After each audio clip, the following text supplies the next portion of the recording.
To sign new left back ahead of the January transfer window. Lisandro Martinez injury blow with the player being set to be sidelined for at least 2 to 3 weeks, and United reportedly targeting Boniface as the new striker.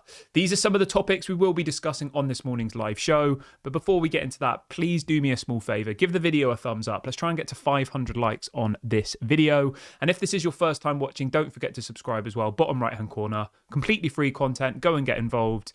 Yeah, we're about to hit 40,000. So go and do that now if you haven't already. Right. I want to start the show off by getting you guys involved. And I want you to know, I want you to tell me who Manchester United should sign as the new left wing back. So the stories coming out from Fabrizio this morning is this.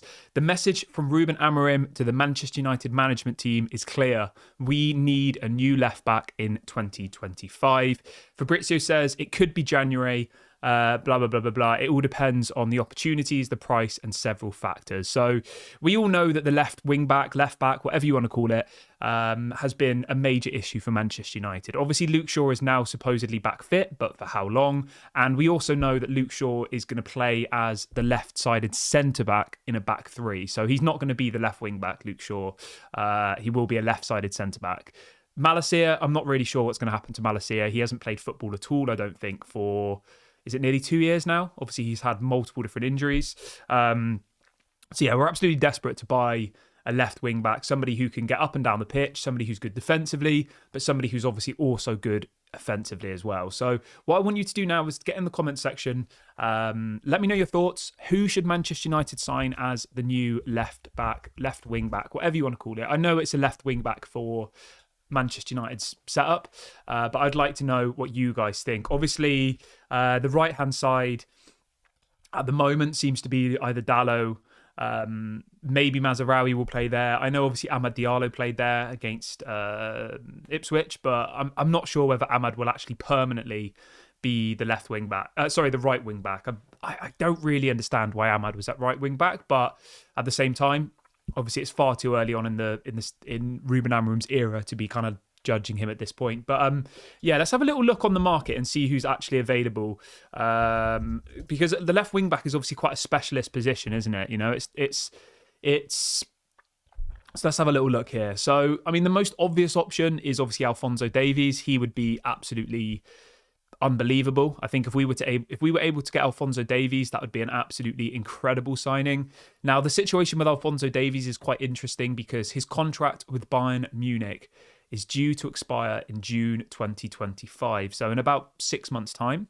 Now, because his contract's nearly expired, teams outside of Germany, which is obviously where he plays for Bayern Munich, are able to sign him in January, and he would then join in June. Now, this is just effectively a pre-contract agreement. There is a lot of interest in Alphonso Davies, as you can imagine. Real Madrid seem to be the one leading the race as it stands, but Manchester United reportedly are willing to offer more money and, better terms to the player, longer contract, bigger signing on bonus, bigger wages. So it'll all depend on what Alphonso Davies' priority is. You know, does he want to go to Manchester United, who might not even be in the Europa League next season? Let's be realistic here. Based on where we are at the moment in the table, do we really think we're going to qualify for the Champions League?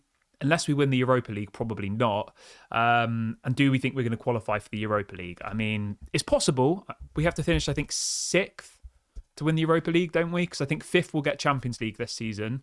6th will be Europa and 7th will be the Conference League. I mean, at the moment, we're only 3 points off the Europa League position, so it still is more than possible to finish in the Europa League positions, to be fair. But anyway, the point remains: will Alphonso Davies be willing to come to Manchester United, earn more money, but be playing probably in the Europa League? Maybe. Obviously, we've got Lenny Yoro, who was linked to Real Madrid. And he effectively chose Europa League over Champions League. He chose money over the Champions League. But I don't know. We'll wait and see. I mean, I would love to see Alphonso Davies at Manchester United. I really, really would. But I just have this feeling that, his heart is set on Real Madrid from what I've heard, from what I've seen, the news stories. We know that Real Madrid have been desperately trying to sign Alphonso Davies for a long, long time. And usually, 9 times out of 10, when Real Madrid go for somebody, they get their man.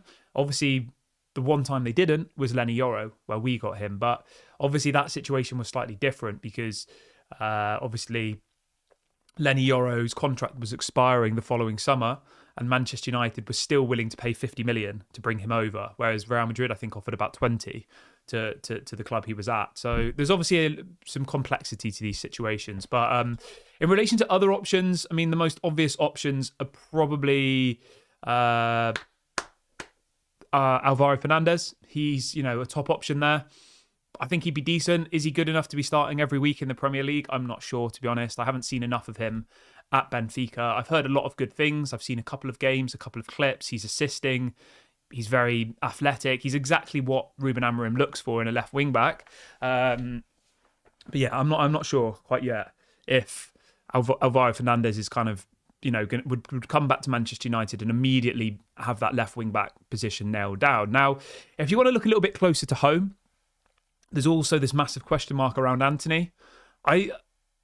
Just to be clear, I don't think Antony is the solution for the future, but for the now, I think Antony at left wing back could be an option. I do, because at least with Antony, he's very good going forward. He does work quite hard and he is quite good defensively. Did I just say Antony was very good going forward? I've clearly not woken up this morning. What I was meaning to say was that I think Antony would maybe suit the left wing back position because he's very one-footed. He only seems to be able to use his left foot. He likes to cross the ball, but he only likes to cross the ball on his left foot. So imagine somebody's playing on the right-hand side of the pitch, right? They're running down, and then every single time he had to cut inside to get onto his left foot. Whereas, obviously, if he's on the left-hand side and he's left-footed, then he'll naturally be able to cross the ball in with his left foot. So I think it might be worth a try, in the immediate future. Maybe we'll see that in the Europa League game on Thursday, because we've got to do something with Antony. We spent, 95 million euros on him, and at the moment he's just sat on the bench earning £200,000 a week doing nothing. So we have to try and salvage something out of this situation. And obviously, because we have such a problem in these kind of left wing back, right wing back positions, we've got to try and be a bit creative, I think. But in the long term, I think, an Alphonso Davies, an Alvaro Fernandez, obviously there's this Aitanori from Wolves, he's another option. Robinson from Fulham, another player that we could potentially look at. Those are kind of the top names that I've heard, or the top names that we've been linked to recently. Obviously, you can let me know your thoughts in the comment section below. And then the final name, which I wanted to bring in, was obviously Milos Kerkez from Bournemouth. He's another name that we've been heavily linked to. So the kind of 5 top targets, I would say, will be Alvaro Fernandez, Milos Kerkez, Alphonso Davies, Robinson from Fulham, Aitanori from Wolves. And then there's some kind of lower down the list options, like we've been linked to Ben Chilwell, we've been linked to Reguilon again. Don't really think we'll go for those types of players, but you never know. If it's a kind of an emergency signing in January on a loan or something, that could be an option. But yeah, those are kind of the top names that we've been linked to. You can obviously let me know your thoughts in the comment section. Maybe you think I've missed out somebody. Maybe there's somebody that we should be looking at. Let me know what you think. Let's see what people are saying in the chat this morning. Somebody in the chat says, are you confident that Ineos will be able to get rid of Deadwood? Yeah, I think so. I said this to my friend yesterday, right? I think if Manchester United are able to get rid of the Deadwood, we could be title challengers in a few years' time, right? I genuinely believe that. Okay? If we're unable to get rid of the Deadwood, I think Ruben Amorim's going to have to work miracles to get us anywhere near the top again, to be honest. And I don't think that's that controversial, I think that's kind of quite realistic. I mean, when you look at the squad and when you look at the players that Ineos managed to get rid of in the summer, I actually think they did a really good job in the summer. And I think if they were able to replicate that this summer by getting rid of, 8 to 10 players, I think we'd be heading in the right direction. As long as we still have that core group of players, you've got your Kobe Mainus, your Lenny Yoros, your Garnachos, those young players who still have something to give us, we know who the players are, don't we? There's probably only, I don't even know, 5 or 6 players at Manchester United at the moment that I would probably keep, genuinely. That would be Lenny Yoro, Kobe Mainu, Garnacho, maybe not even as a starter though. Hoyland, probably not as a starter. Amad Diallo, Manuel Ugarte. I would keep those 6, definitely. I would keep Mazraoui. I would keep Onana. That's 8. I mean, De Ligt's only just signed, so I'd probably keep him. And other than that, that probably is it for me. I'm not even joking. So, like, from a squad of maybe 30 players, I'm just having a look at our squad on the internet now. I probably would only keep about 8 or 9 players out of 30. Lenny Yoro, Kobe Mainu, Garnacho. Obviously, you keep Toby Collier because he's still very young. Toby Collier, Rasmus Højlund, Amad Diallo, Manuel Ugarte, Matthias de Ligt, Martinez. Actually, no, sorry. We'll talk about Martinez in a minute. Mazraoui. That's probably it. And Onana. You know? Like, if I'm going through the list, and this is me being, like, really, really brutal from the bottom, Tom Heaton sell, Johnny Evans sell, Christian Eriksen sell, Casemiro sell, Maguire sell, Lindelof sell. Bruno Fernandes I would probably sell, to be honest. Luke Shaw sell, Rashford sell. Bayindir, I mean, I guess you need a backup goalkeeper, but otherwise sell. Mason Mount probably sell. Diogo Dalot probably sell. Malacia sell. Anthony sell. Xerxes, massive question mark. Don't know. Do you know what I mean? Like, we need to have a massive revamp of this squad. And I know people keep thinking that this is the same conversation over and over again, but I said last summer that it's going to take... I said last summer that I think it's going to take 2 or 3 summers to get Manchester United back in a position where, you know, our squad is properly cleaned out, if that makes sense. And I think last summer was a really, really good start. When you look at the players we got rid of, right? You look at the list of players. We got rid of McTominay, Mason Greenwood, Wan-Bissaka, Cambuala, Hannibal, Pellistri, Donny van der Beek, Jadon Sancho, Varane, Omari Forson, Martial and Brandon Williams. We did really well last summer. We got rid of 13 players. And some of them were quite big, you know, high-profile players. The McTominays, the Wan-Bissakas, the Donny van der Beeks, the Sanchos. Like, we did really, really well. And if we could replicate that next summer, obviously we know that Maguire's contract's up. We know that Eriksen's contract's up. We know that Johnny Evans' contract's up. So those 3 players will definitely be off, right?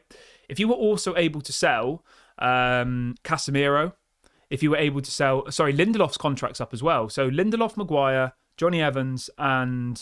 Eriksen, those 4 players will 100% leave Manchester United this summer. If you manage to get rid of those 4, and then you say get rid of a Casemiro, Luke Shaw is impossible to sell. I mean, I would sell Rashford 100% in a heartbeat, without a shadow of a doubt. Rashford for me isn't gonna work at Manchester United anymore. I'm sorry, he just isn't. You know, he's 27 now. He's not even. It's not like he's a you know, a young player breaking onto the scene. Marcus Rashford should be in his prime right now, and he scored 1 goal in 18 Premier League games as a striker, as an attacking player who shoots every single time he gets the ball. It's not like he's assisting every game and not scoring. Like, think about it. 1 goal in 18 games as an attacking player playing for Manchester United who doesn't pass the ball. Like, it's just simply not good enough. You know, there's no agenda against Rashford. I just think, you know, we have to be brutal. We have to be ruthless. And if Ineos are willing to do that, I think the Ruben Amorim era could be beautiful. But if they're not, I just think we're probably setting ourselves up for failure. And that's not on Ruben Amorim, by the way. That's on the players. That's on the, you know, the management, the Dan Ashworths, etc. They need to be very, very brutal this summer, you know? Casemiro can't work in Ruben Amorim's midfield. He doesn't have the legs for it. Ruben Amorim needs athleticism. He needs players who just run. And he can't do that. We know that. He's old. He's obviously the same with Eriksen, the same with Johnny Evans. You know, you can't, in a Ruben Amorim style team who relies on young athletic players, have your spine as Johnny Evans, Eriksen and Casemiro. 32, 32 and 36.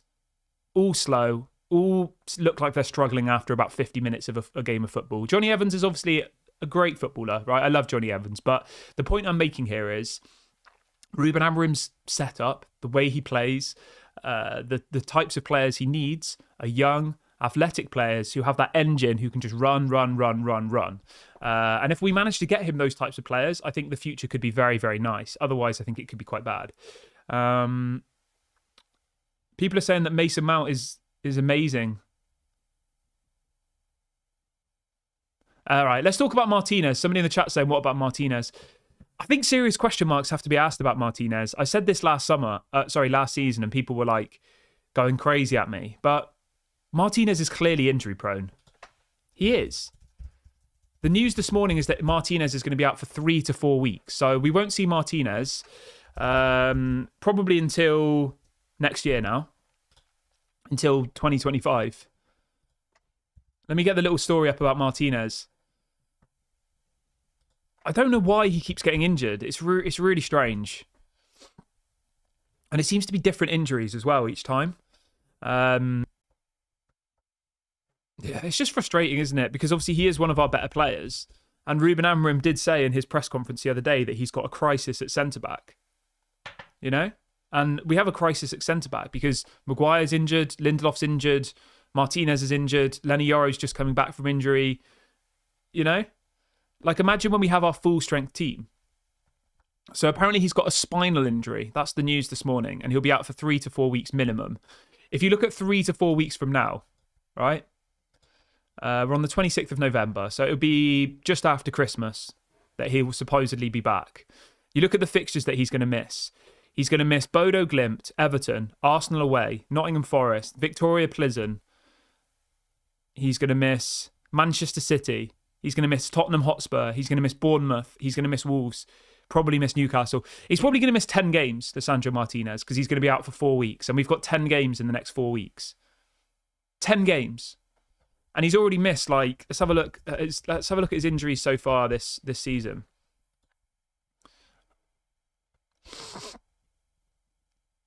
He missed 42 games with injury last season, and he missed 25 games with injury the season before, and he's set to miss another 10 games now for injury in the next 4 weeks. I don't know. Obviously, I'm not saying sell him, but I just think it's pretty disappointing, isn't it, that he keeps getting injured. Emmanuel says Johnny Evans won't be sold. Yeah, Johnny Evans' contract expires, so obviously, yeah, he's not going to be sold. Evans won't be sold, Maguire won't be sold, Lindelof won't be sold, and Eriksen won't be sold because all of their contracts expire. Somebody says, what do you mean by being ruthless and selling the players? Do you envision something like what Arsenal did with Aubameyang and banning players from training? I mean, at this point, if it comes down to it, I would definitely tear up the contracts of some of these players. Definitely. Obviously, you try and sell them first, but if there's no resale value for them, like, maybe it's a little bit too early for Luke Shaw. Let's hope that Luke Shaw comes back and he has a great season and he doesn't get injured again. But if Luke Shaw gets injured again in a week's time, at that point, I would just tear up his contract. Because you've got to remember, Ineos trying to cut costs. They are getting rid of people who work for Manchester United. They're getting rid of, areas of the marketing department that apparently aren't working hard enough and all of these things, right? Well, you've got Luke Shaw there who has been injured for pretty much like 2 years, has only played 50% of the football matches. When someone's injured, they're still an asset. They're still taking up resources, okay? They'll have people who are having to rehabilitate them. They'll have physios. They'll have chefs. They'll have all of these people that Manchester United are paying in order to try and bring that player back, probably costing them hundreds of thousands of pounds a year in wages to personally work with that player to rehabilitate them, right? So, and it also, like on your books, it makes you think that you have options because people will always say, oh, Luke Shaw will be back soon. We don't need a new left back. But I think at some point you do just have to say, you know what, this isn't going to work. And you need to just kind of start fresh. And as somebody said in the chat, that's what Arsenal did. When Arteta joined Arsenal, he got rid of 2 or 3 players. He just said you can just leave as a free. You know, we don't want you here anymore. We don't want a transfer fee for you. Even though they had big contracts still, 3-4 years left on their contracts, they said, you know what, we don't want you here. Goodbye. Go. So, yeah, I think that is probably something we need to consider. But let's move on from that and let's talk about Boniface quickly, shall we? So this is coming out from Florian Plettenberg, who is, of course, the German Sky Sports journalist. He is reporting this morning that apparently Manchester United are targeting Victor Boniface as a summer transfer. Now, this was somebody we were linked to, I think, at the time when we bought Højlund. I like Boniface. I do. I think he's a decent player. 23 years of age. He's obviously one of those people who's the perfect age profile, banging in the goals for Bayern Leverkusen. He's got 6 goals so far in 10 matches in the Bundesliga, which is pretty decent, I think. Obviously, it's not breathtaking stats, but it is good. Obviously, it's in a lesser league. We all know that. 6 goals in the Bundesliga in 10 games is maybe the equivalent of 3 in the Premier League, I would say. But you look at his stats last season, he got 14 goals and 9 assists in 23 games, which is more than a goal or an assist every single game. So that was decent. I think he'd be an interesting option. Obviously, he's going to cost a lot of money. That's the main thing that you have to kind of, bring into this conversation, because they did only sign him, I think, last year. So he's not going to be cheap. But I think, if he was an option there, we definitely need another attacking player. And for me, he is a proper centre forward. He's not one of these hybrids like a Xerxes who can play in 7 different positions and one week will be playing as a CDM. Obviously, I'm joking. But you know what I mean? Like, Xerxes seems to play as in all different positions. He doesn't seem to like to go in the box, even though he's a striker. Whereas Victor Boniface is a proper striker. He's a proper get in the box, cause trouble, bully the defenders. He's that type of player. Whereas Xerxes seems to just want to be deep all the time and doesn't ever seem to want to get in the box. But I'd be interested to see what you guys think about Victor Boniface. Let me know your thoughts in the comment section below. People are saying, what about Guy Okeres? Yeah, Guy Okeres would be really, really good, but I just think the amount of money it's going to cost is probably unrealistic. It's about 80-90 million pounds, apparently. That's what they're asking for. Whether they'll get that or not, I don't know. But I'm going to wrap the video up here, guys. It feels like a good point to end today's show. Please make sure you do me a small favour.